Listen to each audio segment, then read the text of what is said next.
Welcome to today's Daily Report Market Analysis videos with me, Richard Perry, Market Analyst at Hantec on Thursday, the 12th of September. We've got this continuation of the risk positive move through markets that has driven the yen weakness, now at 107.80 area. Continues to see that yen weakening. You continue to see equities climbing high. Look at this S&P 500 pulling out to multi-week highs back above 3,000 again. And this is sort of coming as treasury yields continue to climb higher. I see that on the 10-year and the 2-year. And the latest development or positive development in the US-China trade dispute has been that Donald Trump is going to delay the imposition of the tariffs by a couple of weeks. And China is contemplating US agricultural purchases again.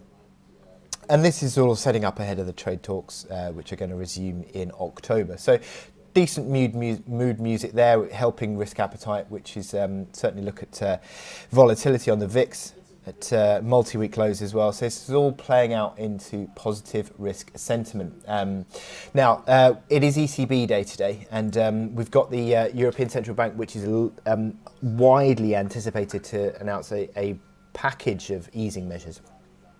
Now, a rate cut to the deposit rate is expected to on consensus it's 0.5%, so that's 10 basis points. It could be 20 basis points to 0.6% negative.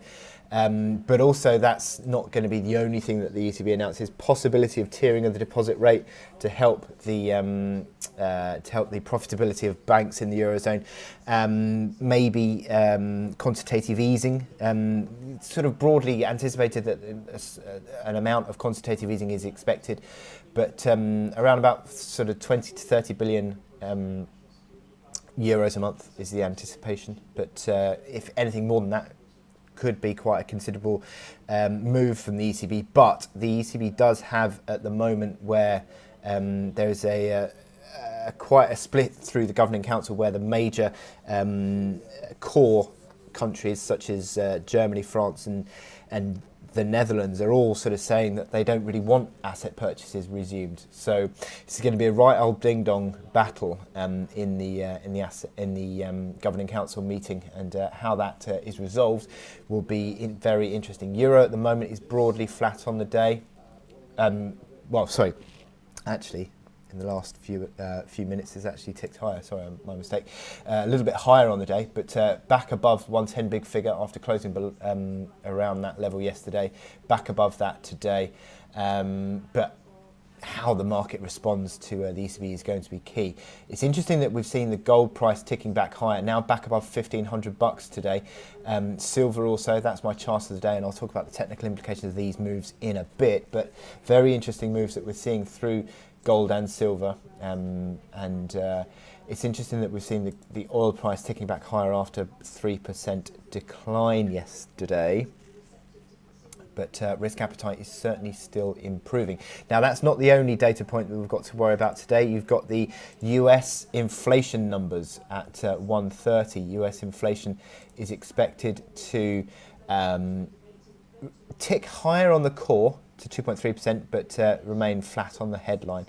And again, that will play into how the dollar moves, how yields move as well. So watch out for some fun around the 1:30 mark, which is also where the press conference for the ECB kicks off. So my chart of the day is silver. Now, what we've seen is this sharp decline in silver back from the 1964 mark. Really big unwinding move, almost $2 of unwind, down to 1774 on Tuesday. But it's interesting that it's now come back to the support of this uptrend that we've been in for the past 2 months. Also, flanking that uptrend comes the 21-day moving average, both of which provide a basis of support. That old support of the breakout 1770, if I move this out here, 1770 was the key 2018 high. And that is a basis of support now. So very interesting that silver's come back to find support, similarly to gold. And I'll talk about the gold in a bit. And how in the last session or two it started to stabilise that sell-off. Now, interesting also that momentum indicators are back around levels where the bulls have come back in. Look at that, look at those stochastics, back where the July support came in. MACD lines still falling away, but the RSI holding above 50. So this is interesting. This is a very interesting move. And if silver can close above the high of the last couple of sessions, it can move back above the 23.6% fib level. That would be an interesting break back higher, and I think that that would start to regenerate some upside momentum once more. You can see here on the hourly chart, though, it's not all that decisive in terms of a recovery. It looks all a little bit rangy in the last few days on the hourly chart, so you do need to see the market moving above 1830, which is that high from Monday. But certainly if that were to be seen on a closing basis, it would start to generate upside momentum again and kick the bulls back into a little bit more control.